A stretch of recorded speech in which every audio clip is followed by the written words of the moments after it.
독한 시편 119편 161절부터 168절까지 말씀 중심에서 핍박 중에 큰 평안이라는 제목으로 하나님 말씀 증거하겠습니다. 핍박 중에 큰 평안. 우리 시편 119편의 말씀은 총 176절까지 있는데요. 그 176절을 이렇게 22로 나누면 이렇게 8이 나오는데 8. 그래서 176절까지의 모든 절이 8절로 22단락으로 나눠져 있어요. 그래서 1절부터 8절까지, 8절부터 16절까지 이렇게 해요. 그래서 제 21번째 단락, 21번째 단락이 오늘 본문의 161절부터 168절까지의 단락입니다. 근데 이 단락의 그 맨 앞 첫째 자가요, 이렇게 같은 알파벳으로 이루어져 있어요. 왜 22로 나눴냐 하면 22는 우리 히브리 알파벳 글자가 22개이기 때문에 그래요. 그 말은 무슨 말이냐? 제 첫 번째 단락 1절부터 8절까지의 단락은 히브리어의 알파벳, 우리나라 말로 하면 기역, 영어로 하면 A로 시작하는 글씨로 쫙 이루어져 있어요. 1절부터 8절까지의 그 절의 맨 앞에 이를테면 가로, A로 시작하는 단어가 쭉 먼저 나옵니다. 그래서 이 글을 히브리서 성경으로 이렇게 히브리어 성경으로 보게 되면 너무 이 모양이 예뻐요. 1절부터 8절까지는 히브리어 알파벳 알렙, 또 8절부터 16절까지는 베트, 그 다음에 세 번째는 낌멜, 달렛, 해, 와우, 자인 이렇게 쭉 나가요. 그래서 21절에 21번째 단락, 이 161절부터 168절까지는 쉰이라는 단어로 시작됩니다. 쉰. 쉰, 맨 마지막에 이제 169절부터 마지막 절까지는 타우로 되어 있는데요. 그 단어들이 사실 어떤 특정한 의미가 있을 수도 있는데요. 그 어떤 공통분모를 찾지는 못해요. 그런데 어쨌든 같은 단어로 이 행들을 시작함으로 이렇게 그냥 글을 읽는 데에도 이제 우리나라 글에는 어떤 음률이, 음가가 별로 안 드러나지만 이 히브리어로 읽게 되면 너무나 예쁜 소리가 나는 그런 정말 이렇게 읽기도 이렇게 부르기도 좋은 그런 시편의 한 장이라고 할 수가 있겠습니다.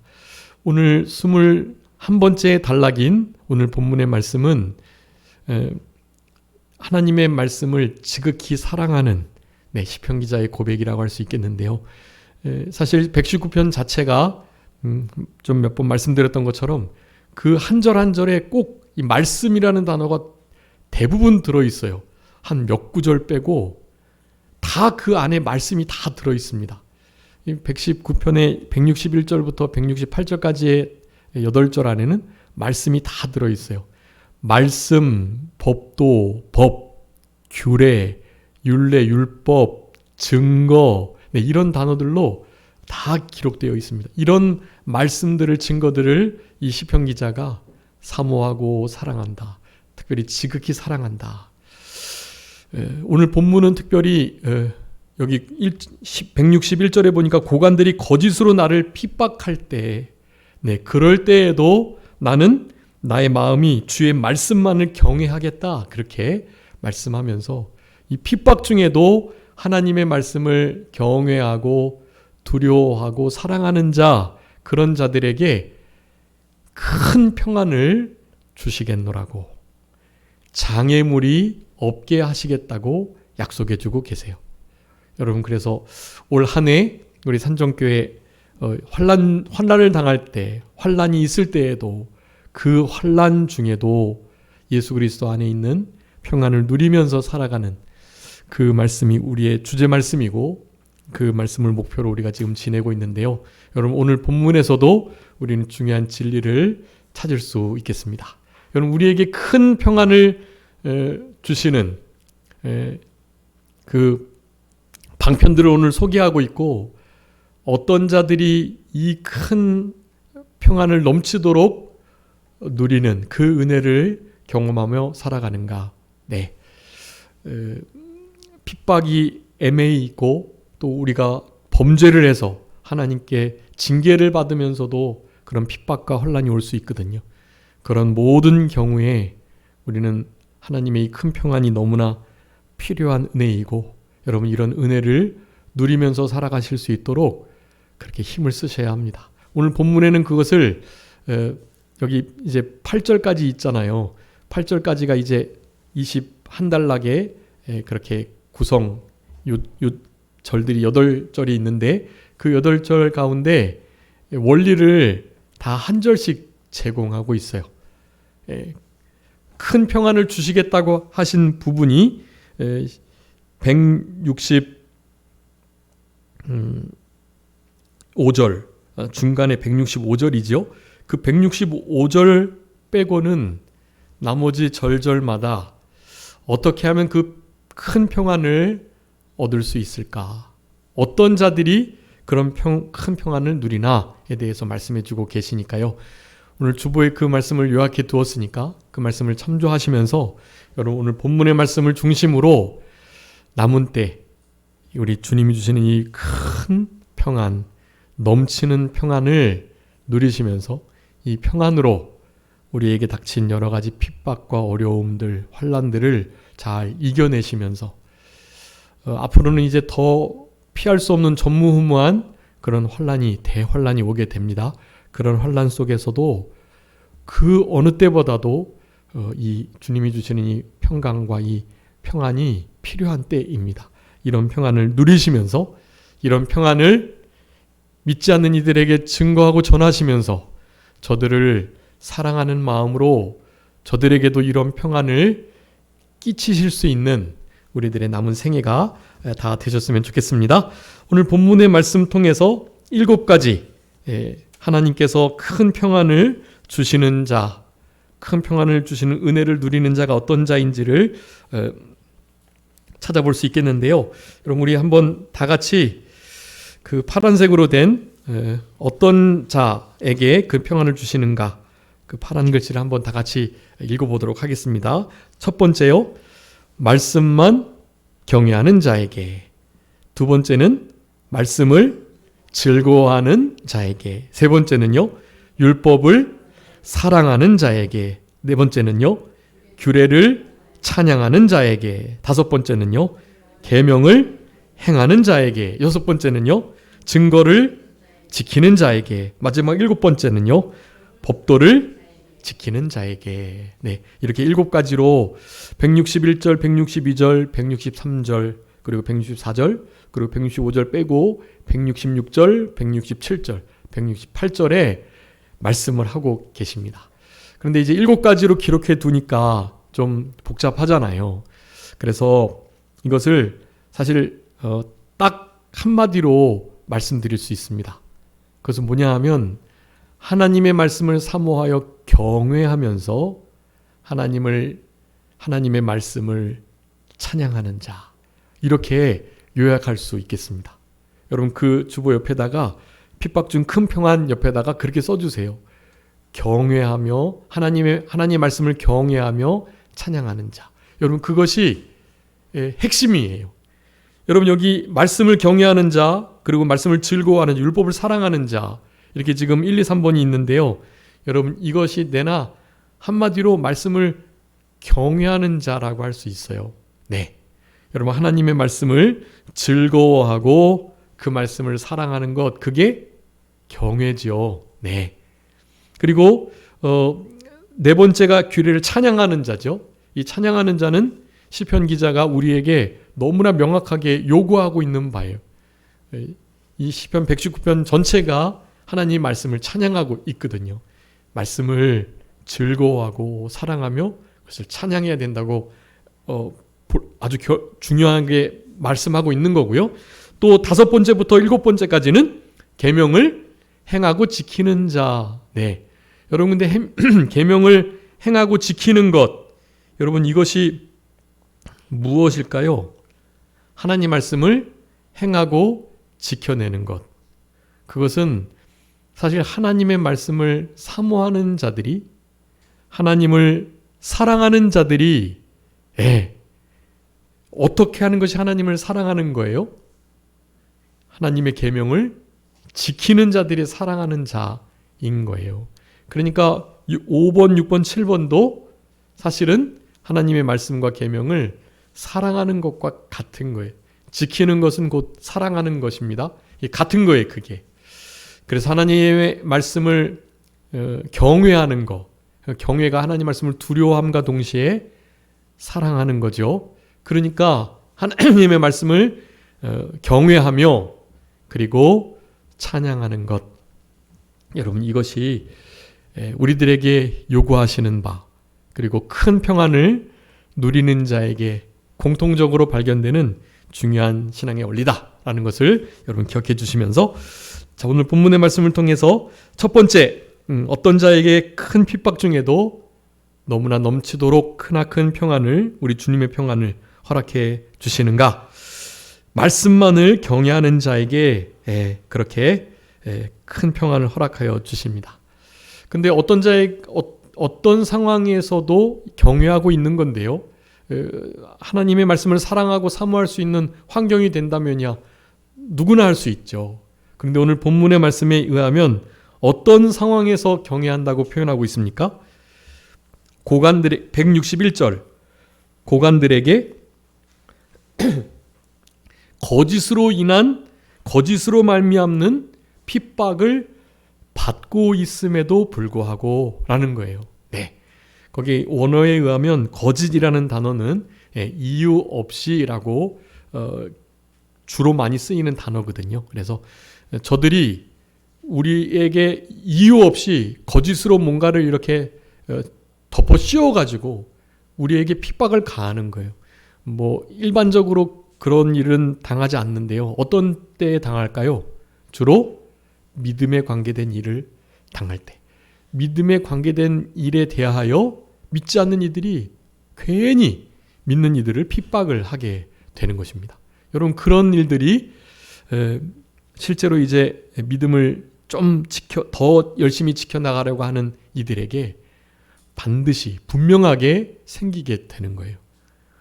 그런 일들이 있는 것, 그것 자체는 우리 스스로에게는 사실 고난이고 너무 아픔이 되긴 하지만, 고통스럽고 너무너무 힘든 그런 시간들이긴 하지만, 하나님께서는 그 일을 통해서 진짜 좋은 것을 주시려고 하기 때문에요. 그런 일이 필수 불가결입니다. 어쩔 수가 없어요. 그런 일이 있어야만 하는 거예요. 그러니까 그것을 좀 당연히 여기시고, 죄로 말미암는 핍박이라면 당장에 회개를 하는 일이 필요하고요. 근데 나를 살펴봐서 그렇지 않음에도 여러 가지 핍박이 온다면 그것은 주님의 십자가를 함께 지는 일이기 때문에 도리어 크게 기뻐하고 감사하면서 그 어려움들을 이겨내시는 우리들이 되어야만 하는 것입니다. 여러분 지금 이제 이유 없이 까닭 없이 또한 거짓으로 덮어 씌워가지고 우리들을 향해서 핍박하는 일들이 있는 시대를 우리가 살아가고 있습니다. 여러분 이런 일은 우리 예수님께서도 이미 예견하셨고 마태복음 5장 산상수훈 중에 마지막 8번째에 그렇게 말씀하셨단 말이에요. 한번 읽어봐 주세요. 마태복음 5장 8절, 10절부터 12절.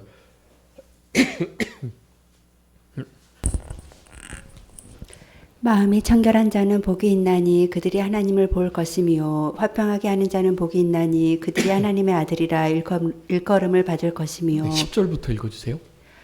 의를 위하여 박해를 받은 자는 복이 있나니 천국이 그들의 것임이라. 나로 말미암아 너희를 욕하고 박해하고 거짓으로 너희를 거슬려 모든 악한 말을 할 때에는 너희에게 복이 있나니 기뻐하고 즐거워하라. 하늘에서 너희의 상이 큼이라. 너희 전에 있던 선지자들도 이같이 박해하였느니라. 아멘. 여러분 예수님께서 이런 일이 있을 것임을, 그리고 하나님을 제대로 믿고 예수 그리스도를 따르는 참된 하나님의 복받을 만한 성도들은 이런 길을 가게 될 수밖에 없음을 말씀해 주고 계시는 거예요. 여러분, 의를 위해서 나의 죄 때문에 사실 핍박과 고난을 받을 수도 있지만, 그럴 때에는 철저히 회개하고 회개에 합당한 열매를 빨리 맺히는 게 지혜로운 일이고요. 그렇지 않을 때 애매히 고난을 받고 의를 행하다가 공의를 따르고 정의를 세워나가며 하나님의 뜻을 찾아서, 하나님의 선하시고 기뻐하시고 온전하신 뜻을 찾아서 살아가려고 힘을 쓸 때 말이죠. 여러분, 그럴 때 핍박이 올 수밖에 없다. 선지자들도 그런 핍박을 계속 받으면서 순교의 자리에까지 이르렀다. 그럴 때 어떻게 하라고요? 기뻐하고 즐거워하라고 말씀하세요. 하늘에서 상이 크기 때문에. 이제 여기 162절에서도 말씀하는 거예요. 우리는 탈취물을 나누는 그와 같은 기쁨을 가지고 하나님의 말씀을 즐거워하고 하나님을 사랑하고 찬양하는 그런 우리들이 되어야 된다는 말씀을 하고 계시는 것입니다. 여기 마가복음 10장 29절 3절에 보면은요, 복음을 위하여 집이나 형제나 자매나 어미나 자식이나 전토를 벌인 자, 현세의 집과 형제의 자비, 어미, 자식, 전토를 100배나 받는다고 말씀합니다. 그렇지만 핍박을 겸하여 받는다고 말씀해요. 이 땅에서도 회복시켜 주실 건데요. 그런데 그렇게 주님을 위해서 살아가는 자들에게는 이런 어려움이 반드시 따라온다라는 것을 분명히 말씀해 주셨어요. 우리가 잘 아는 말씀입니다. 디모데후서 3장 12절에 예수 그리스도 안에서 경건하게 살고자 하는 자, 뭐가 있겠다고요? 핍박이 있겠다. 주 예수 그리스도 안에서 경건히 살고자 하는 자에게는 핍박이 있으리라, 그렇게 말씀하셨어요. 여러분, 핍박은 우리에게 그냥 너무나 당연하게 그냥 디폴트로 있는 거예요. 그냥 아예 그냥 우리는 무조건 그게 있는 거라고 생각하시면 돼요. 그러니까 그것을 제로 베이스 기준으로 삼으시고 그 핍박을 받는 중에서도 무엇만을요? 하나님의 말씀만을 경외하며 살아가시는 우리들이 되었으면 좋겠습니다. 여러분, 근데 여기 경외라는 단어가요, 제가 늘 말씀드렸지만 사랑과 두려움 두 단어가 함께 있는 단어라 그랬죠. 근데 오늘 본문의 이 경외는요, 이 사랑의 말씀보다는 그 두려움, 되게 무서워하는 거기에 더 쓰임이 많은 경외예요. 그러니까 여러분, 이게 무슨 말이냐 하면 하나님의 말씀을 잘 지키고 그 말씀을 순종하는 데 있어서 애매히 이유 없이 고난과 핍박을 받게 된단 말이에요. 여러분, 그럴 때 아니 믿는 자가 이렇게 잘하려고 힘쓰는데도 핍박을 하시네 하면서 하나님 앞에 원망 불평하는 태도를 보이지 말고 어떻게 하라는 거냐 하면 하나님을 두려워하라는 것을 강조하고 있는 거예요. 그러니까 우리가 하나님 말씀을 잘 지켜내는 데 있어서 두 가지의 요소가 있어요. 긍정적인 요소, 그러니까 적극적인 요소, 하나는 좀 소극적이고 부정적인 요소. 그러니까 하나님 말씀을 우리가 지켜낼 때 잘 지키지 못할 때는 하나님이 어떻게 하시는 하나님이시죠? 채찍질하시고 우리를 징계하시는 하나님이시잖아요. 자, 애매히 핍박을 받는데 하나님을 툭 원망할 수 있어요. 그런데 그렇게 하지 않겠다고 시편 기자는 말하는 거예요. 나는 하나님 말씀만을 경외할 거야 라고요. 근데 그 말씀이 뭐냐 하면 툭 그냥 원망 불평이 막 하나님을 향한 의심의 마음이, 하나님 진짜 살아계신 거야? 하는 마음이 막 나오는데요. 그런 나오는 마음을 내가 잘 다스리고 그런 마음을 죽이려면 그런 하나님이 아니시지. 사랑의 하나님이시고 나에게 가장 좋은 것을 주시는 분이니까 이것도 당연히 마침내 복 주시려 그런 걸 거야. 이런 마음으로 이겨내면 더없이 좋은데 이 시편 기자는 그렇지 않은 것을 지금 보여주고 있는 거예요. 무엇으로요? 부정적인, 소극적인 그런 죄 억제 요소가 있었다는 것을 지금 말하고 있는 거예요. 하나님은 정말 두려운 분이야.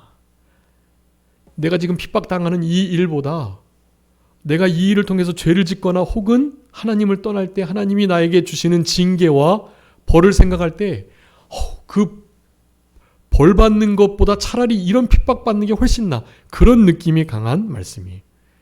그러니까 죄를 짓지 않고 하나님 말씀을 제대로 잘 준행하는 그 일을 제대로 하기 위해서 하나님이 얼마나 두렵고 공포스러운 존재인지 무서운 존재인지를 알아야 한다라는 것을 강조하는 말씀입니다. 여러분, 하나님 앞에 믿음으로 살아갈 때 충분히 범죄할 수 있고 또 그 신앙이 잠이 들거나 신앙이 병들어서 그렇게 쓰러져 있는 경우들이 있을 수 있습니다. 모든 신앙의 인들이 대부분 쓰러져 있었고요. 신앙에 잠을 자기도 했었거든요. 여러분, 그럴 때 그런 것을 박차고 일어날 수 있는 중요한 방편 중에 하나가 우리 하나님이 얼마나 두려우신 분이신가 라는 것을 기억하는 것, 그것이 아주 중요하다고 하겠습니다. 그것만이 아니라는 것을 2절에서 두 번째 절에서 말씀하고 있는 거예요. 162절에서요. 162절에서 뭐라고 말씀하시냐 하면 사람이 많은 탈취물을 얻은 것처럼 나는 주의 말씀을 즐거워한다. 그렇게 말씀하고 있습니다. 네. 위에는 하나님이 정말 공포스럽고 두려운 분이기 때문에 핍박을 받을지라도 나는 하나님 말씀만 경외할 거야 라고 고백했는데요. 그것만이 아니다라는 것을 말해주고 계시는 거예요. 이제 나머지 절들은 다 그런 거예요. 그것만이 아니다. 나는 주님의 말씀을 사랑하되 지극히 사랑해서 말씀을 생명과 같이 여기고 그 말씀을 지킬 거야 라는 마음을 다짐을 고백하고 있는 것입니다. 그래서 두 번째, 어떤 자에게 큰 평안을 주시느냐? 하나님을 정말 두렵고 떨림으로 경외함으로 섬기는 자. 두 번째는 하나님 말씀을 즐거워하는 자에게 참된 큰 넘치는 평안을 허락해 주신다라는 것입니다. 많은 탈취물, 그 탈취물은 뭔가 이렇게 마치 도둑질한 것처럼 느껴지는 단어인데요. 이것도 위에 경외도 그렇고 오늘 본문의 이 162절의 탈취물도 다른 단어로 바꿔야 합니다, 사실은. 그래서 그렇게 성경 옆에다 써주세요. 탈취물 옆에 전리품이라고요. 전리품. 여러분, 전쟁에서 승리한 대가로 얻어지는 것, 여러분, 그것은 탈취한 게 아니에요. 도둑질한 게 아니란 말이에요. 정당하게 피 흘려서 그리고 나의 어떤 것을 희생해서 싸움에서 이겼을 때 획득되는 나의 소유인 것입니다. 그런 의미에서의 탈취물이에요. 전리품이라고 할 수 있는데요. 여러분, 이 전리품을 나눌 때 얼마나 행복하고 복돼요. 그 전쟁에서 살아서 승리한 것도 기쁘고 승리의 결과 중에 하나로 별로 그렇게 바라지 않았던 그런 전리품들이 그렇게 얻어지는 그 일을 즐기며 그 전리품을 나눌 때 그 기쁨이 얼마나 좋겠어요. 여러분, 주님의 말씀을 핍박이 있는 중에도 제대로 끝까지 지켜내면 큰 평안이 우리에게 오는데요. 그 즐거움은 마치 전리품을 나누는 것과 같은, 전리품을 얻었을 때의 그 마음을 표현하고 있는 것입니다. 여러분, 그렇게 기쁘고 행복한 그런 마음으로 하나님의 말씀, 하나님의 증거와 규례와 율례와 그 법도를 잘 지켜내시려고 힘쓰시는 우리들이 되어야 하는 거고요. 여러분, 그 말씀을 즐거워하시는 우리들이 다 되었으면 참 좋겠습니다. 여러분, 77절 한번 읽어봐 주세요. 시편 119편 77절. 주의 긍휼이 여기심이 내게 임하사 내가 살게 하소서. 주의 법은 나의 즐거움이니이다. 아멘. 주님의 법이 나를 살게 하시는, 주의 법은 나의 즐거움이 된다고 말씀해 주고 계세요. 여러분, 우리의 즐거움을 다른 것으로 치환하시면 안 됩니다. 주님의 말씀만을 나의 유일한 즐거움으로 삼으실 수 있도록 그렇게 생활하셔야 해요. 그런 즐거움을 당연히 그렇게 누리시는 거, 우리가 일상에서 하나님이 주시는 일반 은혜 속에 누릴 수 있는 여러 가지 즐거움들이 많아요. 근데 그런 즐거움들 보다도 훨씬 더 우리는 이것을 즐거워해야 합니다. 우선순위에 두시고요. 이것을 가장 즐거워하신 다음에 나머지 하나님께서 우리에게 은혜를 주신 것들을 마음껏 즐거워하실 수 있어요. 그런데 그런 것보다도 더 하나님의 말씀을 즐거워한 우리들의 마음 상태가 되어야 합니다. 여러분, 그런 이들에게 큰 평강이 머물게 되는 거예요. 하나님 말씀보다 무언가가 더 즐거워진다. 여러분 그런 순간 하나님이 그 즐거움의 대상을 빼앗아 가세요. 네. 그 즐거움을 느끼는 순간 하나님이 주시는 이 큰 평강, 이 평안은 누릴 수가 없어요. 하나님 말씀을 제일로 즐거워할 때, 그럴 때 여러분 하나님께서 우리에게 주님께서만이 주실 수 있는 그 참된 즐거움과 유익과 위로와 만족을 우리들에게 주실 수 있다. 우리를 그렇게 실제로 살려내시는 말씀이죠. 네, 그 말씀이 우리를 살려낸다고 말씀하는데 한번 읽어봐 주세요. 50절, 시편 119편 50절. 이 말씀은 나의 고난 중의 위로라. 주의 말씀이 나를 살리셨기 때문이니이다. 아멘. 여러분 주님의 말씀이 우리를 살려주세요. 나를 살리시는 그 말씀을 그러니까 우리는 제일 즐거워하셔야죠. 나를 살려주신 말씀인데요. 나를 살게 하고 나의 속사람이 점점 자라나게 하고 우리 주님을 향하여 점점 더 주님을 향하여 나아가게 하고 여러분 그런 생명 살리는 역사를 우리 주님의 말씀이 우리에게 주시는데요. 여러분 고난을 당할 때 유일한 것은 나를 살리시는 그 말씀입니다.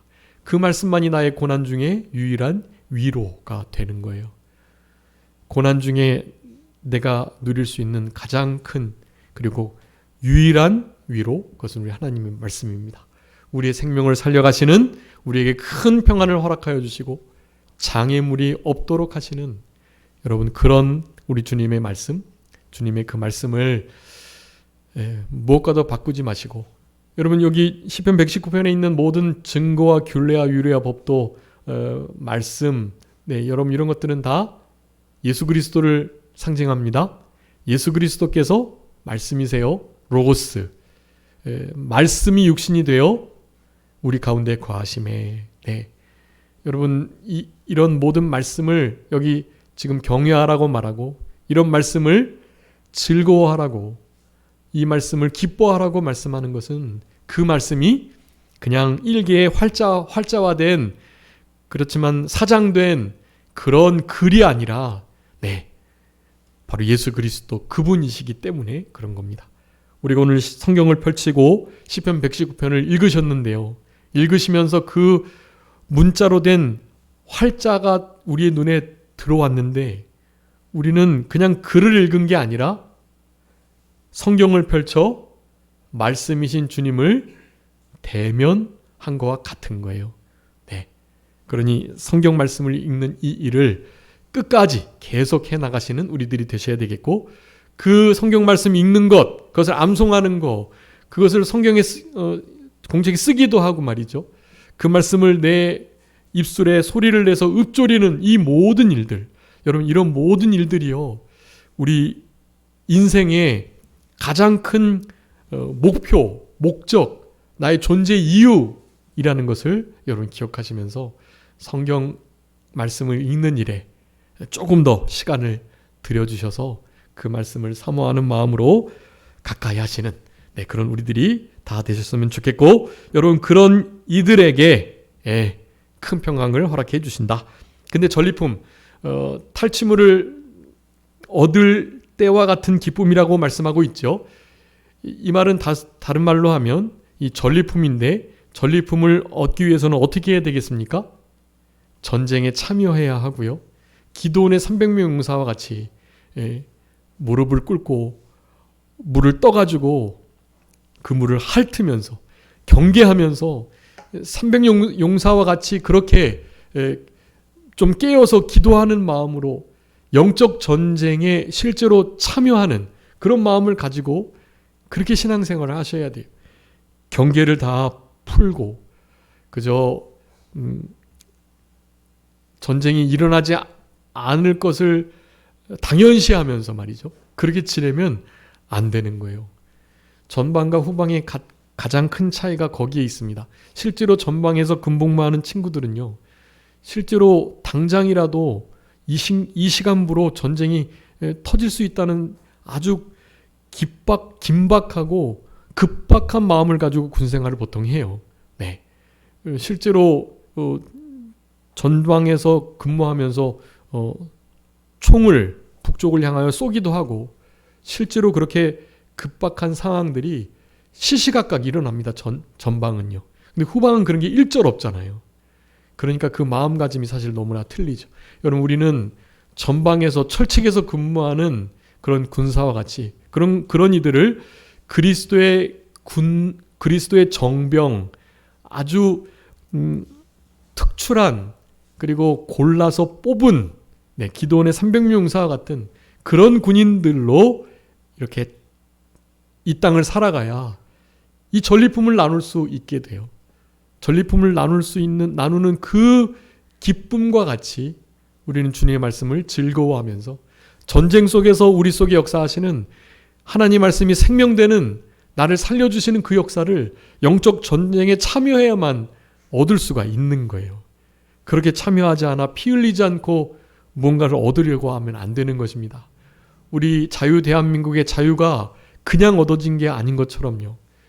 많은 외국 군인들이 우리나라 6.25에 참전해가지고 그렇게 피를 흘렸단 말이에요. 그들의 피 흘림의 대가가 지금 우리가 누리고 있는 자유, 그 자유에 다 담겨 있는 거예요. 그러니 이 자유를 함부로 별것 아닌 것으로 여기면 안 돼요. 특별히 그 가운데 이 신앙의 자유는 너무너무 중요한 거여서 사탄 마귀는 어떻게 하든지 이 신앙의 자유를 빼앗아 가려고 합니다. 여러분, 동성애법, 차별금지법, 평등법, 건강가정기본법, 여러분 이런 모든 것들요. 이 법들이 너무나 단어들이 좋잖아요. 그거 우리가 왜 반대하겠어요? 근데 거기에 독소 조항들이 너무나 많고 그 안에 담겨있는 너무나 명확한 뜻 가운데 하나는 여러분 다른 게 아닙니다. 세상은 하나님의 교회와 성도, 하나님의 나라를 공격하는 일에 아주 혈안이 되어 있고 교묘하고 간교하게 그 일을 지금도 추진하고 있어요. 여러분, 그래서 그런 법들이 통과가 되면 다른 것이 아닙니다. 하나님의 교회와 예수 그리스도의 유일한 구원 되심과 또 마음껏 신앙의 자유를 누릴 수 있는 그것이 빼앗겨지게 되는 거예요. 그럼 바로 그렇게 됩니다. 그러니 결코 그런 부분에 대해서 안일하게 생각하시고 저거는 좀 정치 성향이 짙은 성도들이나 목회자들이 하겠지, 이런 생각을 가지시면 안 돼요. 끝까지 깨어서 기도하시고 여러분 이런 영적 전쟁의 전투에 참여하셔야 합니다.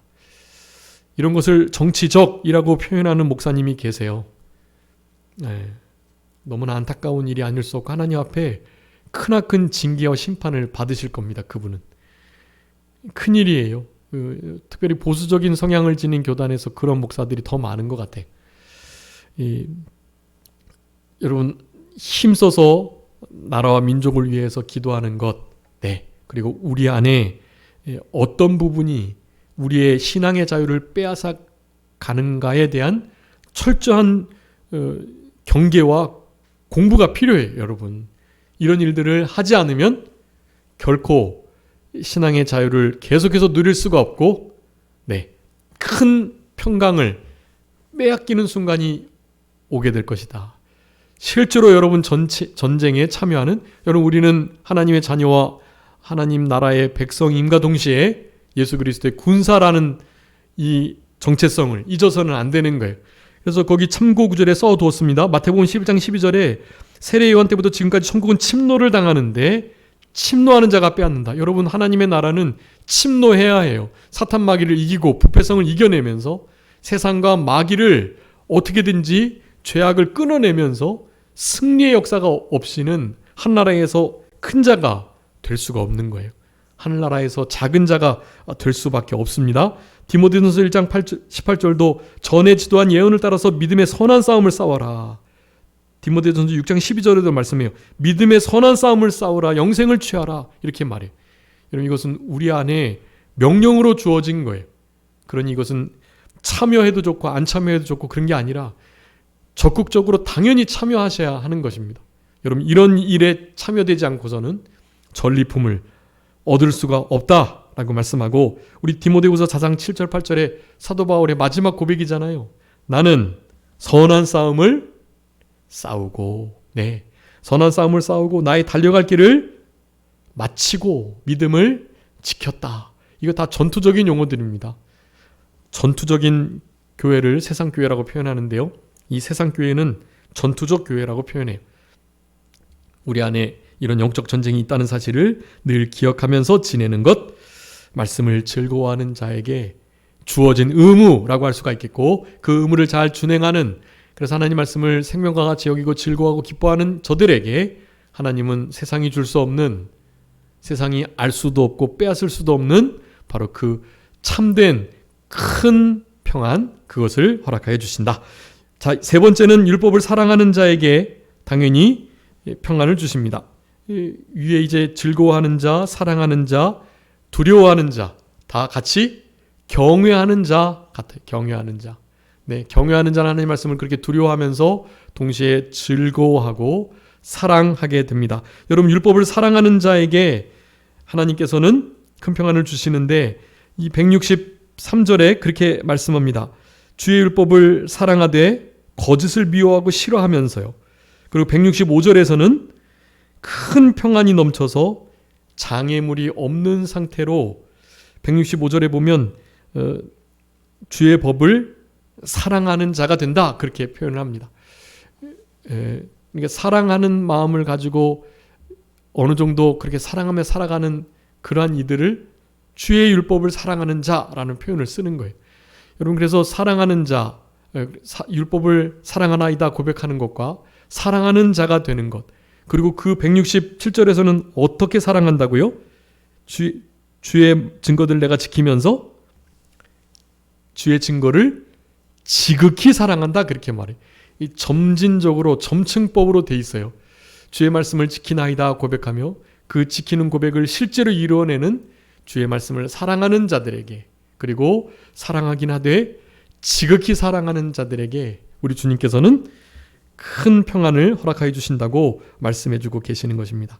여러분, 주님의 말씀을 사랑하되 지극히 사랑하는 이 태도가 우리 이제 찬양하는 것과 그 뒤에 나타난 지키는 그것으로 우리에게 명확하게 드러나게 된다.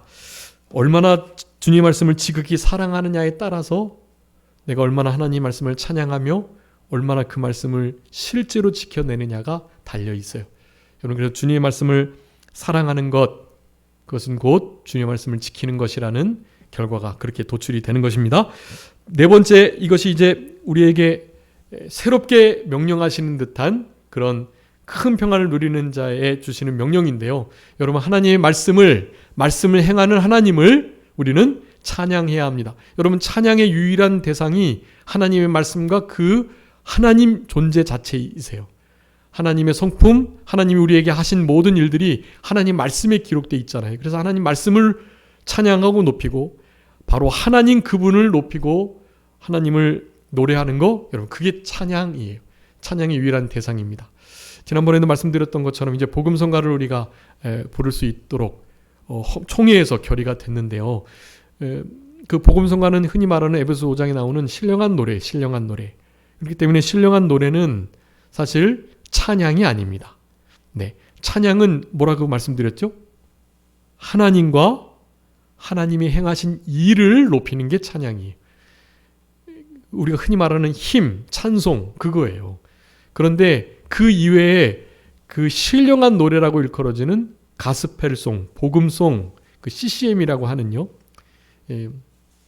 여러분, 이 음악은요, 찬양, 찬송이 아니라 말 그대로 가스펠송, 복음송, 신령한 노래로서 이거는 하나님을 높이는 게 아니라 하나님이 우리에게 이런 일을 행하셨다라고 간증하는 거예요. 간증해서 뭐 할까요? 다른 사람에게 하나님을 알리는 거예요. 또 내가 이렇게 해서 영적 전쟁에서 승리했다. 내가 이렇게 기도를 많이 해서 하나님께서 이렇게 도와주셨다. 이런 것을 전하는 거예요. 그래서 그 복음송, 흔히 말하는 신령한 노래는요, 다른 사람을 위로하거나 나의 신앙을 간증하거나 그리고 전도와 기도와 또 신앙생활을 열심히 하도록 독려하거나 그렇게 쓰이는 거예요. 네. 그러니까 그것은 사람들에게 영적인 노래로 불려지는 것들이에요. 물론 그런 것을 통해서 하나님 영광을 받으시죠. 그렇지만 직접적으로 찬송, 찬양이라고 할 수 있는 것은 하나님의 말씀, 하나님이 행하신 일, 그 성품 거기에 국한되어 있다라는 것을 기억해 주시고, 그러니 이번 총회에서 결정한 복음성가를 그 성경의 원리에 맞게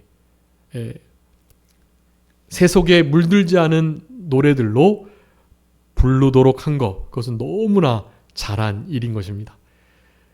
우리가 말하는 이 통일찬송, 이 새찬송전의 통일찬송, 거기 안에 500곡, 600곡의 찬송이 들어있는데 그 안에 실제로 하나님만을, 하나님이 행하신 일만을, 하나님의 말씀만을 높이는 흔히 말하는 찬송은 실제로 진짜 몇 곡이 안 돼요.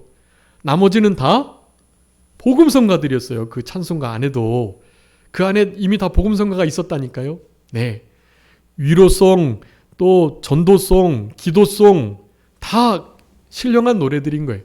하나님을 직접적으로 높이는 찬송, 찬양이 아닌. 네. 그러니까 이제는 좀 그런 정죄나 비판 없이 하나님을 찬양하는 찬송가와 그리고 신령한 노래, 복음성가를 함께 하나님 앞에 영광 돌려드리는 귀한 노래들로 잘 부르는 것, 그것이 참으로 균형 잡히고 복된 일이라고 할 수가 있겠습니다. 여러분, 이 찬양하는 자에게, 하나님의 말씀을 높이고 그 말씀을 노래하는 자에게 하나님 무엇을 주신다고요? 큰 평안을 주세요. 여러분, 그래서 어떤 일을 딱 맞닥뜨리셨을 때 우리의 신앙과 믿음이 좀 연약하고 부족할 때, 그럴 때는 이 찬송, 복음성가를 통해서 그 상황들을 잘 이겨낼 수 있는 그런 중요한 성경의 원리가 됩니다. 그러니까 찬송을 늘 내 입에서 떠나지 않게 하시고, 그 찬송을 오늘 시편 기자는 어떻게 찬송한다고요? 하루에 7번씩 찬송한대요. 7은 완전수기 때문에요. 거기 뒤에다가 이제 시편의 말씀들을 써놨는데요. 새 노래로 아름답게 찬양하고, 종일토록 찬송하고, 전심으로 찬송하고, 지극히 찬송하고, 또 마음을 다하여 찬송하고, 그 5구절 써둔 거예요. 여러분, 그렇게 찬송하는 것 합쳐가지고 7번 찬송하는 거와 같은 의미예요. 완전하고 온전한 찬송, 하루 몇 번, 7번 딱 찬송하는 것, 그것을 말하는 게 아니라 하나님께 온전한 찬송을 드려야 된다라고 말하는 거예요. 7번 찬송하려면 그래도 적어도 밥 먹을 때 3번, 기도할 때 찬송 드리는 마음으로, 그리고 그 3번 말고 중간중간에 적어도 한 4번은 그렇게 오전에 2번, 오후에 2번 그렇게 찬송을 불러야 7번 찬송할 수 있어요. 여러분, 찬송 7번 하는 거 정말 쉬운 일 아닙니다. 목회를 전담하는 제 자신도 제가 이 교회를 섬기면서 그렇게 막 찬송을 많이 부르지 못해요. 실제로 새벽 기도 때 찬송 부르는 거, 그리고 오전에 이제 성경 보기 전에 잠깐 찬송 드리는, 한두 번 빼고는 실제로 찬송 부르기가 어려워요. 근데 7번 찬송하라는 거예요. 온전하게. 네. 횟수도 적용하셔가지고 실제로 7번 하시면 더없이 좋으실 것 같아요. 그런 자들에게 하나님은 반드시 큰 평안을 허락해 주십니다. 여러분, 한번 해보셔요. 하나님 앞에 7번 찬송할 때 그때도 내 마음에 평강이 없는가? 여러분, 7번이 아니라 1번, 2번, 3번만 하셔도 여러분 말할 수 없는 평강이 깃드시게 될 것입니다. 마지막으로 이제 5번부터 7번째까지 계명을 지키고 준행하고 증거를 지켜내는 자에게 하나님께서는 큰 평강을 주신다. 여기 지키는 자, 행하는 것과 더불어서 잘 간직하고 보호한다는 말씀이 있다는 말씀 몇 번 드렸습니다. 지키기 위해서는 그걸 먼저 떠내려가지 않게 잘 보호하셔야 돼요. 간직을 한다. 먼저 잘 지키는 것을 말하는 거고, 지켜진 그 말씀, 야고보서에서는 심겨진 말씀이라고 하죠. 그 말씀이 실제로 열매 맺고 때를 따라 생각나도록 그 말씀을 계속 되뇌이시면서 그 말씀을 준행하는 그런 우리들. 여러분, 그래서 시편 132편에 123편에 상전의 손을 바라보는 종들의 눈같이, 여주인의 손을 바라보는 여종의 눈과 같이 우리가 여호와를 바라본다, 그렇게 말해요. 여러분, 계명을 지켜나가는데 주의 구원을 바라보며 하는 거예요. 사실 우리가 주님을 쳐다볼 수 없어요. 쳐다보는 게 아니라 주님께서 좀 도와줬으면 좋겠는데 하는 마음이요. 그 마음, 그게 여기 바라다라는 뜻이에요. 소망하고 간절히 막 부탁해서 하는 게 아니라, 여러분 그 구걸하는 사람들이 그냥 동전 바구니 앞에 놓고 이렇게 지나가는 사람 눈치를 보잖아요. 저분이 나에게 동전을 줄까 하는 마음으로요. 막 강하게 막 이렇게 한 푼 주세요 막 이렇게 못 하잖아요. 그 거린들은요.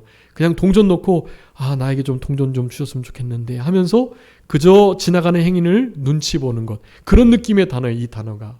그렇게 하나님을 향하여 주님의 구원을 바라보려는 그 마음. 여러분 그런 마음들은 우리 주님이 주셔야 합니다. 그런 좋은 마음으로 말씀이 지켜지는 거예요. 여러분 그래서 시편 59편에 보면 그의 힘으로 말미암아 내가 주를 바라겠다 그렇게 말하거든요. 우리는 주님의 그런 눈치조차 볼 수 없는 자들이에요. 주님을 똑바로 바라볼 수 없는 존재들이고요. 주님이 주시는 힘으로 주님을 그렇게 소망하고 바라볼 수 있게 되는 것입니다. 그러면서 시편 33편 18절에는요. 하나님을 경외하는 자, 곧 그 인자하심을 바라는 자. 여러분 인자하심을 바라는 거나 경외가 같은 거예요. 그러니까 오늘 본문에 주의 손을 구원을 바라며 경외하는 자, 계명을 행하는 자. 여러분 이게 다 한마디로 경외하는 거예요. 경외자를 가리키는 것입니다. 여러분 증거를 지키는 자라고 말하는데 즉이 사랑하는 마음으로, 요한일서 5장 3절에서 그 연결고리가 있습니다. 하나님을 사랑하는 것은 이것이니 그의 계명들을 지키는 것이다. 그렇게요. 여러분 하나님을 사랑하는 것이 그래서 여기 나오는 거예요. 내가 계명들을 주님을 바라보면서 지켜, 그것은 주님을 사랑하는 게 되는 거예요. 그러니까 뒤에 지키는 모든 것들은 다 사랑하는 것이고 곧 경외하는 것이다 라는 것을 말씀드렸던 것입니다. 오늘 본문의 말씀을 통해서 이 모든 것들이 하나님 앞에서 있음을 의식할 때 이 일이 잘 이루어진다는, 그래서 168절이 가장 우리에게 힘이 되는 말씀이고요. 여러분 우리의 모든 행위와 말과 생각과 행동이 바로 주님 앞에 있습니다. 주님 앞에서 주와 함께 주를 앞세워서 살아가는 우리들이 될 때 우리 안에 있는 이 주님이 주시는 참된 큰 평안이 우리에게 오게 되는, 말씀을 경외하고 그 말씀을 찬양하는 삶이 가능해진다라는 것. 여러분 그래서 우리 시편 44편 마지막 함께 읽으시고 말씀 마치도록 하겠습니다. 시편 119편 44절. 여러분 이 말씀을 우리가 어떻게 지키면서 그 말씀을 경외해야 하는가. 44절 우리 다 같이 읽겠습니다. 시작. 내가 주의 율법을 항상 지키리이다. 영원히 지키리이다. 아멘. 여러분 그냥 지키는 거 아니에요. 항상 영원히 계속적으로 영영히 지켜내는 이 말씀이 우리에게 큰 평강을 가져다 준다는 사실을 여러분 기억하시면서 우리의 남은 때 여러 가지 핍박이 이제 더욱더 거세질 이와 같은 시대 속에서 우리 주님의 말씀이 나를 살리고 나의 생명이 된다는, 고난 중에 위로가 된다는, 나의 즐거움이 된다는 이런 말씀들을 붙드시면서 늘 승리하시면서 전리품을 나누는 기쁨으로 하나님의 말씀을 진짜 기뻐하고 즐거워하는 우리의 남은 생애가 다 되셨으면 좋겠습니다. 자, 기도하겠습니다. 살아계신 우리 아버지 하나님, 은혜와 사랑을 감사합니다. 저희들 무엇이 간데 이 생명의 말씀을 허락하여 주셔서 이 말씀을 사랑하는 자에게, 그 말씀을 두려워하는 자에게, 그 말씀을 즐거워하고 그 말씀을 지켜내며 그 말씀을 실제적으로 생명 삼는, 지극히 사랑하는 자에게 하나님께서 주심하고 약속하신 큰 약속, 큰 평안, 그것을 우리들이 누리며 살아갈 수 있도록 하나님 은혜 베풀어 주시고, 그러한 자들에게 앞길에 장애물이 없으며 누구든지 사랑하고 하나님을 마음껏 섬기며 그 어떠한 장애물이 없이 그렇게 신앙으로 살아갈 수 있다는 이 위대하신 약속과 큰 복을 우리의 남은 때에 누리며 살아갈 수 있도록 하나님 역사하여 주시고, 이 모든 행위들이 우리 주님 앞에 있음을 항상 의식하고 기억하며 코람데오의 신앙으로 주님을 기쁘시게 섬겨드리는 우리의 남은 생애가 되게 해주시기를 간절히 바라옵고, 모든 것 주님께 맡기오며 살아계신 예수 그리스도의 이름으로 기도 올리옵나이다. 아멘.